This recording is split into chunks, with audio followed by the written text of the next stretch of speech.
Hello আসসালামু আলাইকুম দর্শক, সবাই কেমন আছেন? আশা করি সবাই ভালো আছেন। তো আমরা এখন চলে আসলাম হবিগঞ্জ কামরাপুর ব্রিজে। আর কামরাপুর ব্রিজে এসেই দেখতেছি যে পানির অতিরিক্ত স্রোত। তো এই স্রোতে অলরেডি জালালাবাদের একটা দিক ভাঙন দেখা দিছে, মানে ভাঙনটা অনেক বড়ই। তো আপনারা দেখতেই পারতেছেন এখানে মানে প্রচুর পানি, একবারেই মানে পার চুই চুই পানি। আপনারা দেখেন ভিডিওটা। তারপর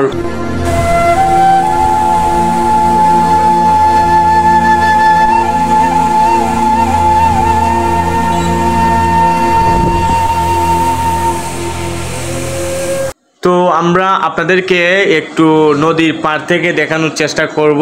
তো আপনারা ভিডিওটা দেখতে থাকেন। আর এদিকে মানে পানির যে তো একটা অবস্থা খারাপ, মানে পানির অবস্থা একদমই খারাপ। মানুষের ঘর দুয়ারে মানে পানি উঠে গেছে। তো দেখেন, আমরা আপনাদেরকে দেখানোর চেষ্টা করতেছি যে মানে নদীর পাড়ে যেগুলা বাড়ি ছিল, মানে নদীর পাড়ে যেগুলা বাড়ি ছিল, এইগুলা বাড়ির ভিতরে অলরেডি পানি ঢুকে গেছে। এই দেখেন নদীর পাড়ের যতগুলা বাড়ি আছে সবগুলার বাড়ির মানে ভিতরে অলরেডি পানি ঢুকে গেছে। আর মানে তো দর্শক, আপনারা নিজ চোখেই তো দেখলেন যে পানির কি অবস্থা, আর পানির একদমই অবস্থা খারাপ। তো আমরা আপনাদেরকে একটু দেখানোর চেষ্টা করব চৌধুরী বাজার যে পুলটা আছে, মানে চৌধুরী বাজারের যে ব্রিজটা আছে, এই ব্রিজের কাছে গিয়ে। তো আমরা চলে আসলাম চৌধুরী বাজার যে ব্রিজটা, স্টিলের ব্রিজের কাছে। তো আপনারা দেখেন মানে আর কিছু জায়গার লাগিয়ে অলরেডি ফুলের মানে ব্রিজের উপরে পানি উঠে যাবে। আপনারা তো দেখতে পাচ্ছেন। আর কালকে অনেক পানি ছিল, আজ অনেকটাই কমছে পানি। কালকে একদম ভয়াবহ ছিল।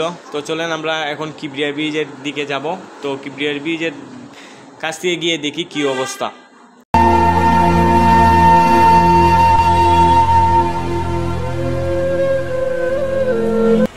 আমরা মানে অলরেডি চলে আসলাম কিবরিয়া ব্রিজের কাছে। তো কিবরিয়া ব্রিজের কাছ থেকে দেখতে পারতেছেন যে পানির কত ভয়াবহ স্রোত।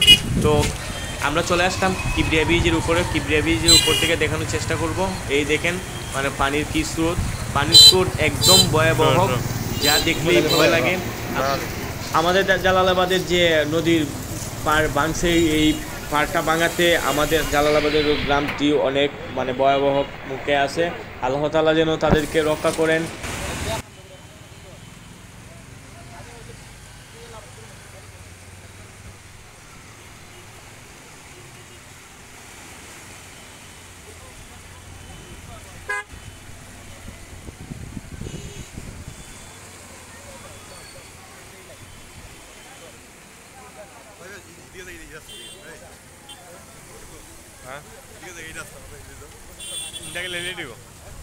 ইন্টাকে লেলে দিব।